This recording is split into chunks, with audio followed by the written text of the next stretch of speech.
In this video, we begin the Gibb River Road.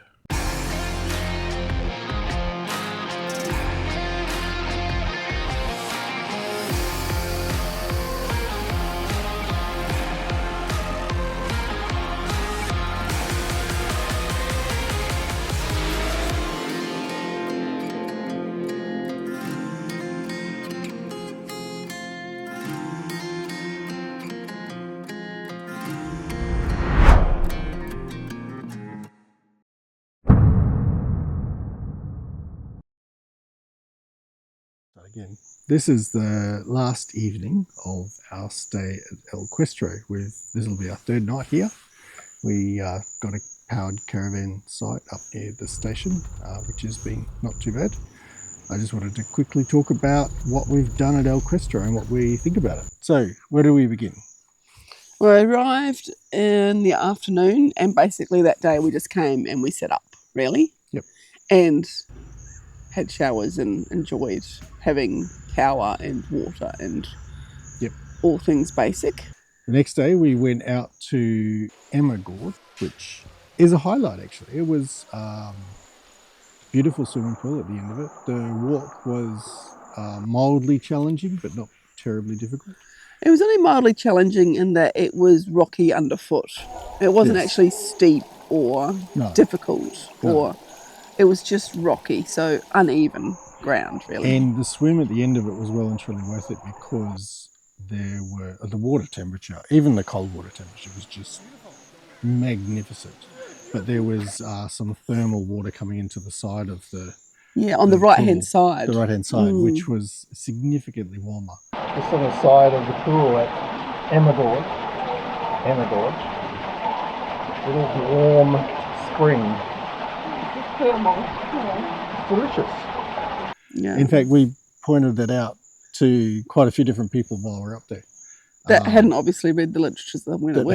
Hadn't read the information, and that was very cool. I saw the snake. Oh yes, the snake, which turned out, I believe, to be a golden tree snake. Beautiful snake, very inquisitive. I originally sat down just to film it from a distance, but because I was sitting still and it was exploring, it came over and basically ran over the top of my foot while I was filming. But when I stopped the camera because I needed to go to a wider angle, it shot off, which is disappointing. But yeah, still some nice footage of that.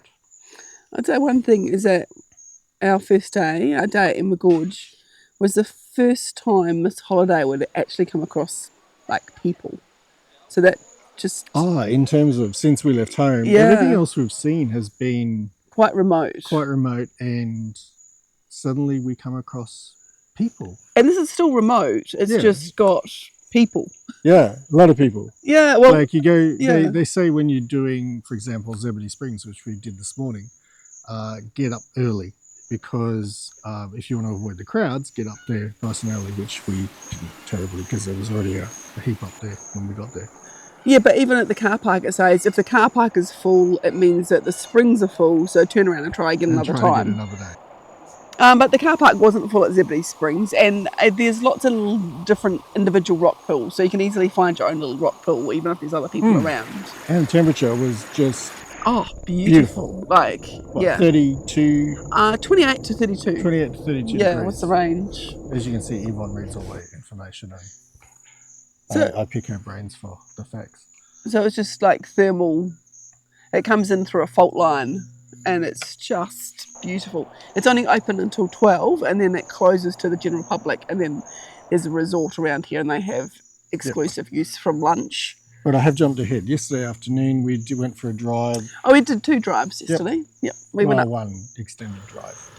We did two lookouts. Yep. The Pigeonhole was the second one, and the first one was Saddleback Ridge. The Saddleback Ridge, which was rated as a difficult four-wheel drive track, but if you've ever done Victorian high country, it's comparable to a fairly easy track in Victorian high country. And that was nice view up there, and Pigeonhole. I like Pigeonhole really probably nice. The best actually. And after Zebedee Springs today, we went and did the El Questro Gorge, which again was really good. We only walked to the midway pool, mainly because we hadn't set up for the walk to the end really, because you've got to go across rocks through pools and so forth to continue. But the halfway pool was beautiful, good by itself. beautiful. Yeah. And one thing I'd say about the El Questro Gorge walk is wear shoes that you are prepared to get wet, because it's so much easier just walking up. Yes, yeah, up the stream. I wore boots on the way up and just puddle jumping across the stones and so forth to try and keep dry. On the way back, I had some Crocs in my bag. I put them on, and that was just so much nicer. Yeah, just being able to just want to go from there to there. There's a river, there's a creek in the middle.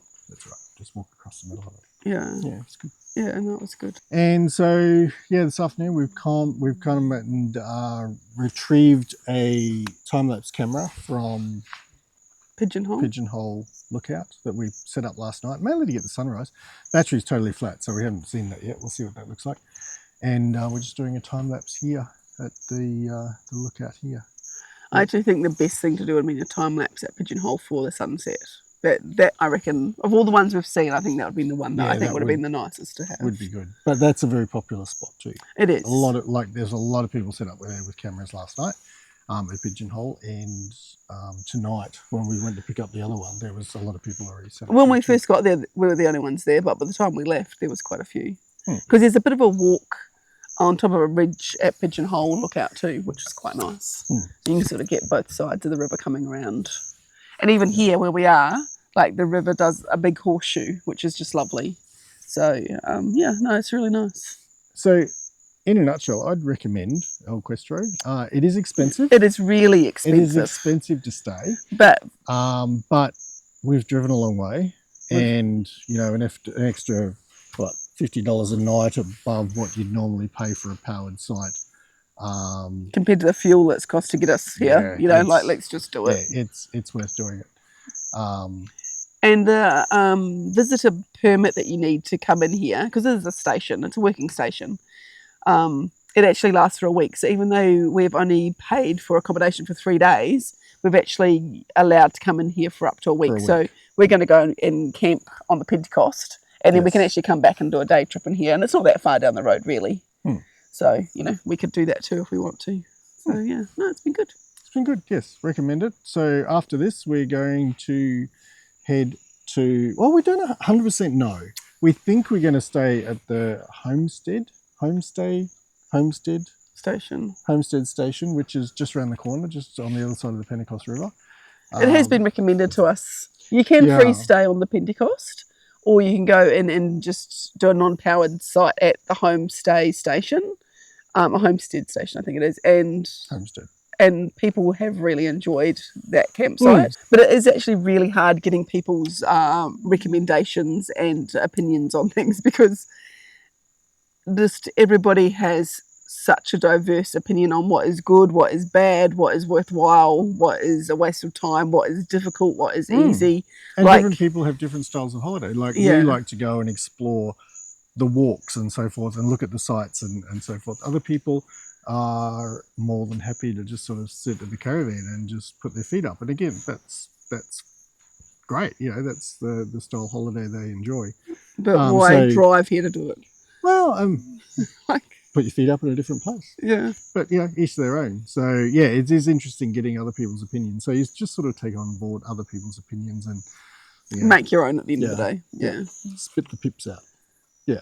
And you just got to work out what are the tips too, and what's actually worth its recommendation. And that's good.